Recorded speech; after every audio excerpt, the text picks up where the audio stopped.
We have $1 million in funding from Council Member Crowley. We have another $180,000 in funds from Borough Commissioner Dr. Lewandowski. As you can see from this picture, we're getting that fund specifically to address the front wall and the front fencing so that we have a much more aesthetically appealing front facade. The scope of work is the reconstruction of the playground, the preteen area, the preschool area, and the spray shower. And Mary Whalen Playground is right down the hill from here. It's the southwest corner of Forest Park, right down the hill from where we are, Oak Ridge, which is the Forest Park headquarters. And as you know, as you can see around us, it's very hilly, it's very wooded, so we're right at the clearing at the bottom of the hill. Next slide. And the existing conditions show that the playground, which was built originally in the early 40s, it's an exact semicircle. And it's a very flat playground on a hilly slope. So it's created a fairly high front retaining wall, which is about 3 to 4 feet high. Otherwise, it's very flat. It's mainly asphalt. It's asphalt throughout. It's not relieved very much with trees. We've got the 5 to 12-year-olds playing here, and the 2 to 5-year-olds playing there with the kindergarten swings and the 10-foot swings. The play equipment is in fair to poor condition. Next slide. This is some pictures of the park. As you can see, it's a big open asphalt expanse. The last renovation was in 1991. That's when this play equipment was installed, and the spray shower. This is what the spray shower looked like a year ago. It's since been replaced with a spray baller, but that's very temporary because we plan to reconstruct everything. Next slide. And then the front facade, this front retaining wall, which is about 3 to 4 feet high, and it's deteriorating, especially at the corners, where the water has created corrosion in the chain link fence posts, causing spalling in the concrete and the corners. We went there with our engineer, and the engineer said you really have to tear down the wall as far as the cracking goes, and so they suggested we have to cut down the wall 3 feet and rebuild the wall, at least the top 3 feet of it. The wall actually goes quite deep. It goes 8 feet deep. Next slide. And so here's some more pictures of the park, the 1991 play equipment, the big asphalt expanse, the safety surface that's deteriorating, and then the features inside the park again, the spalling concrete wall. And so if you look at the park in terms of its natural history, where we are now, the Forest Park, and a lot of the parks that go through Brooklyn and Queens, Prospect Park, and the parks in Staten Island, all the way through Long Island, what we're located in is called the Terminal Moraine. And what that is 20,000 years ago, the Wisconsin ice sheet during the last ice age came down and settled over this area, and we are at the very tail southern edge of that ice age glacier. And it stopped for a couple hundred years, and it deposited all sorts of sand and gravel, which create the topography that we enjoy right now in Forest Park and parts of Queens and Brooklyn and Staten Island and all the way through Long Island. So we're on an upland. This is a FEMA storm map. We showed this with all our projects just to make sure that it's out of storm, the storm surge. It's well out of the storm surge because it's up in the upland. And then the next slide is a land use slide showing that the immediate neighborhood is mainly single family and 2-family houses. The closest commercial strip is Jamaica Avenue right down here where the subways are and the businesses. And that's about a quarter-mile away, or about a 5-minute walk. And so if we look at the condition of the play equipment now, it's fairly worn. The asphalt is in poor to fair shape. The retaining wall is in poor shape. The fencing is in poor to fair shape, so everything needs to be replaced. One of the things we'll notice is that the ramp that goes up alongside the playground is not handicap accessible. It's not ADA compliant, in other words. It's over 10%, and ramps, in order to be compliant, have to be 1 in 12, and then they have to have landings every 30 feet. So that's not compliant. The only way, there's almost no way to make it compliant. So we're going to be creating a new access ramp to the park so that it's ADA compliant. In addition, we have the 5 to 12-year-olds here and the 2 to 5-year-olds here on this side. And then in the middle we have this informal team play. And when we were at the scope meeting, we noticed that the 13, 14, 15-year-olds were all playing right in the middle of the playground amongst all the smaller kids. throwing frisbees, throwing balls around. It seemed like not an appropriate mixture of ages. So we're going to do what we can in the design to separate them. Next slide.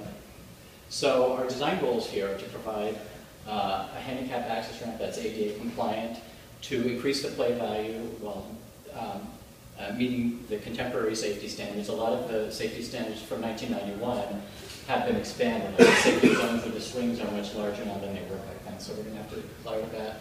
We want to create a separate team sports area, break up the asphalt expanse because there's so much unrelieved asphalt. We also want to enhance the tree canopy, create some more shade, and then also highlight the unique site features. In other words, the fact that we have this natural history of being at the terminal moraine, which creates the topography that Forest Park is famous for. So when we look at the natural history of this site and the terminal moraine, these are some diagrams of what terminal moraine means in terms of the glaciers coming, depositing the fill, the sand and gravel, creating those hills, the ridge line that goes through Brooklyn and Queens, and also depositing boulders, erratic boulders that you find everywhere. And these are pictures actually of Prospect Park where they've really used this boulder landscape to create an identity and a sense of place in Prospect Park. So we're going to do that for Forest Park with this playground. And then the picture on the upper right, that's actually a glacier going down an alpine slope, which isn't exactly the situation we have here, but it was kind of an inspiration for the shape of that curve going down, which you'll see in the next slide, which is the design of the playground. Our proposed design is to push all the children, the 5 to 12-year-olds and the 2 to 5-year-olds, to the front of the playground along the wall, so when you're on the street you can see them better. We're going to reduce the height of this wall. It's now an 8-foot chain link fence. We're going to repair the wall. We're going to make that 4-foot steel fence much more decorative and ornamental. We're going to create, we're going to create this new ADA compliant access ramp here. So that creates 2 access points, and then between them we're going to have this nice path going through so you have some circulation and flow. Through the playground, we're putting all the kids, the teenagers up in this teen court sports area over here. We're mixing the kindergarten kids were over here and the bigger kids were over here. We're going to mix them. So now the 5 to 12-year-olds are going to be down on this side with the 8-foot swings for 5 to 12-year-olds over there. And then over in this corner, we're going to have the 2 to 5-year-olds and the kindergarten swings over here. So when you go up the handicap accessible access ramp, the first place you are through with your stroller is where the kindergarten, where the preschool kids are. And there's even going to be a little toddler unit right there. And then there's a separate team sport. We're breaking up the asphalt. We're creating this planting bed along this entrance walk. The planting bed is going to double as a secondary water filtration area. So the drainage from the team court sports area, some of it will go into this area and will relieve the city storm system of that water. So we're going to percolate it and create a nice planting bed there, break up the asphalt, create more tree canopy. And then finally, the spray area will be right in the middle of the park, right there. We've got that nice little curve, which was reminiscent of the Alpine Glacier.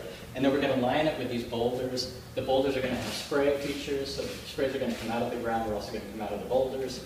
And so it's going to evoke the natural history and the landscape of Forest Park. And then right here, we have this nice big plant bed here, which is going to be mounded to represent the knobs of the Knob and Kettle glacier landscape that you see in the terminal moraine area. So if we go to the next slide, we can see what the play equipment is going to look like. We're keeping the colors fairly natural. We've got brown and this spring green, so it looks like a spring scene. It will mix, blended nicely with the surrounding landscape. Back one just to show there's going to be a little toddler climber right there for the very young kids, and then this is for the 2 to 5-year-olds, pretty much. And then the next slide shows the 5 to 12-year-old play area. Everything is ground level. We do 2 things. We save money because the deck structures are actually more expensive to construct and more expensive to purchase. So by using these ground level play, we get more for our money, and they're also more accessible. We don't have to create these big long ramps to get onto the deck structures. Everything is ground level, and we have the climbers for the older kids to test their upper body strength. We have a lot of balance, we have this net climber here, which has been very popular with the kids, and then these these rings here with which the kids can test their strength and their coordination, the balance, playing through them, as well as the traditional slide, and a lot of these pods that they can bounce from one to the next. And then here are the spray features. We have another park where we use these boulder sprays and ground sprays to evoke that glacial landscape with the erratic boulders everywhere. And then also the plant bed is going to be lined with boulders and also seawalls, so you can sit within the plant bed, within the spray area at the edge of the plant bed. This is the front 4-foot steel fence that we're going to be using along the front edge, along the street edge, to create a much more welcoming image for the park. This is the hoof bench, which is the bench that is used in Forest Park. So we're sticking with the Forest Park bench vocabulary, and then we're going to be using that drinking fountain there, which is cast iron. And then for the tree palette and the plant palette, we're going to be using all native species. We're going to be using more upland species like the sugar maple and scarlet oak. The scarlet oak, the big huge tree that's there now in the playground, that's a scarlet oak. And so we're going to be enhancing the scarlet oaks. They do very well in a hilly environment, as does the sugar maple. The sweet gum is more low-lying area plant for the area where the drainage, where the water goes, and it's going to settle, so that's more appropriate for that location. We're using native understories like redbud and amelanchier or serviceberry, and then native shrubs and ferns as well. And this is our sustainability slide. This shows what the permeable and planted area are now versus what we're proposing. And as you can see, there's very little planting within the park itself, within the playground itself. We're increasing the planted area by 150% by putting in this plant bed here, as well as this plant bed here, and this knob planter right there. We're increasing the tree canopy by 200%, so there's going to be a lot more shade. We're using these plant beds to absorb some of the rainwater, and we're reusing as much of the existing infrastructure as we can, just to save money and create less construction debris and construction waste. So we're reusing that front wall. We're taking away what we have to. We're reusing all the drainage structures as best we can. We're going to have to replace some drain lines because they're size too small, but otherwise we're trying to keep what we can and replace what we have to. So, any questions? Yes? We recently did a cleanup of the playground, and while we were doing that, one of the parks guys asked us if we'd be available for a future cleanup because they wanted to clear away a number of the bushes and shrubs along there at the request of the NYPD for safety reasons. So I see all those, the plant beds and all the trees that you're putting right across the middle of the playground, and that seems to work against exactly what the NYPD has talked to parks about. Well, has the NYPD seen this? No, we don't ordinarily go to the NYPD with our park designs. We are aware of creating secure spaces. So what we generally do when I show plant beds, we have trees and we have low shrubs. We try not to do things that are too that create too much of a screen. So we do the understory in areas where we want to screen, and we use lower shrubs and ferns and perennials in areas that we don't want to screen. So the line will be, the line of vegetation is going to be lower stuff and trees. And then along the front wall, because we want to screen that front wall, we're, in some places we're going to put things that are a little bit bigger. But we're very cognizant of creating secure spaces. So. Yeah. What is in the team area? It's an open space? It's just going to be an open space. Yeah, it's just going to be an open, we're going to repaint like it. you said in May, you know, when you came to survey the place, I know a lot of the boys are like 12 to 15, 16, you know, that stage they get in trouble and everything, and they have to go age park or year 60 to play basketball. And that's what, you know, in the park now they have those things like the monkey bars, and we come there when it's busy, you know, they're always, not just my kids, that's what they use. They're looking for, you know, some sort of, you know, basketball. I know that, you know, for sure. You know, there was up to go, you know, walk out of there with a 60 or 8 age park, and they don't know those kids as well as if they stay right here. I know, you know, like 10 boys that live right here in this area, they've been on basketball teams, you know, and, you know, right now they're really good kids, and, you know, let's keep them, that way. Right. Well, we were discussing internally how best to handle that teen sports area. In terms, should we make it a soccer? Should we paint the lines on something? We decided to leave it open and unprogrammed, and then let the kids determine what the uses would be. Right, some of them want to play soccer and kick the ball around and play football. When we were there that day, I think they were playing soccer also. Yeah, Just kicking yeah. the ball. So it's just if you put, it's very limited, you put a basketball court there. And then you're having a lot of older kids there, we have younger kids in the playground. The site is small, doesn't lend itself to either you do an older venue or you bring the top playground. When you have a top playground, you're very cognizant too of what you're putting in next to it. And it's a small area, it's not that big. You know, remember that you have full court, you can have a court with one basketball, you know, they get paid to play, them to talk about that. I understand that, you know, the tribes, so I just feel that the teams are being, you know, The other thing is also that. that you have houses across the street and putting a use in that we didn't have before. And the basketball court would tend to bring more kids in there, teenagers, and the bouncing of the balls. So that's something also, you know, we'd ask the people that live right across the street also. We're very careful on the use that we put back into a park, especially if it's a new use like that. You know, you have the skateboard, 8-inch truck, I'm sure that makes a lot of noise, and the basketball, you know, just saying, those the teams need to be thought about. They're the ones that can get away from the home and get in There are trouble. playgrounds nearby, Jackson Pond, there's a whole basketball complex, and we do have the playgrounds in Forest Park on Woodhaven Boulevard also. I mean, we know, we locate the playgrounds, when we look at a plan also, we look to see what's in the But I'm vicinity saying, of the around park. the corner, every other park has a basketball, you know, some sort of basketball. Right. Now, except for this one, you know, it's not even getting one. Mhm. You know, that's, I know the boys really, you know, wanted that. They would be happy to have it to 10 minutes. Question clarification. Will this particular park have gates on it to where we close immediately? Yes, yes. Okay, second question, so you said the 4-foot wrought iron fence on top of the stone retaining wall. So in essence, from the park side, it's still 8 foot high, correct? Yeah, well, if you go from the bottom of the retaining wall to the top of the fence, it would be. On the park side? Yeah. Okay, yes. and on the street side, it's probably going to be more like 10? Well, if you include the hill. But No, from the bottom of the retaining wall, it's going to be 8 foot. That's a minimum. Yeah, Okay. yeah. Well, it's 7 or 8 feet. Yeah, Right. it's about between 3. The retaining wall is about between 3 and 4 feet high, Right, so and then a 4 foot. Right now, it's an 8 foot chain link fence, so it's up around 11 or 12 feet. Yes. Do you have an estimated timeframe of how long the whole project's going to take? We're very close to completing the drawings. I think we have about another month to go, and then we'll put it out to bid with your consent. We can get it. It takes about 4 to 6 months for it to go through the bidding process. So hopefully within about 6 or 8 months we'll have a contract. Then it takes another 6 months to check the contractor's credentials. So we would say in about a year we might be ready for construction, and then another year to construct it, realistically. Yes.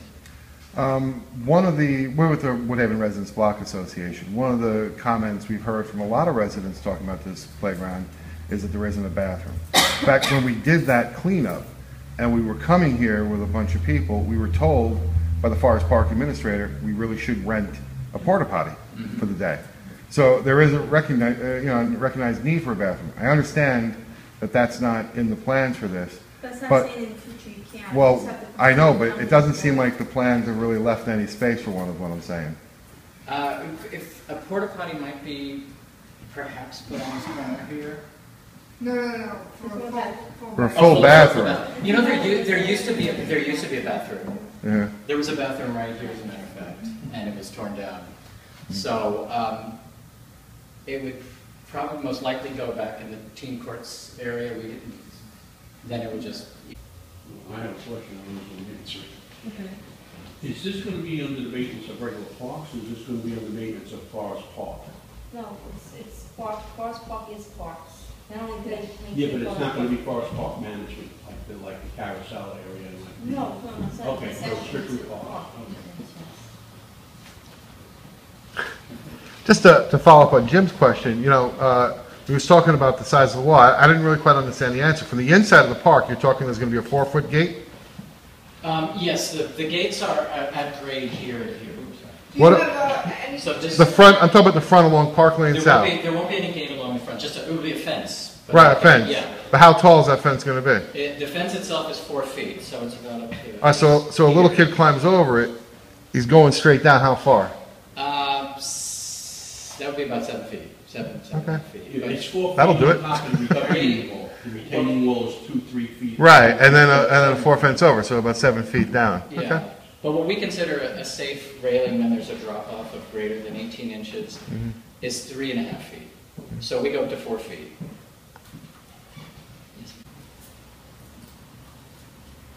Looks great to me. Thank you.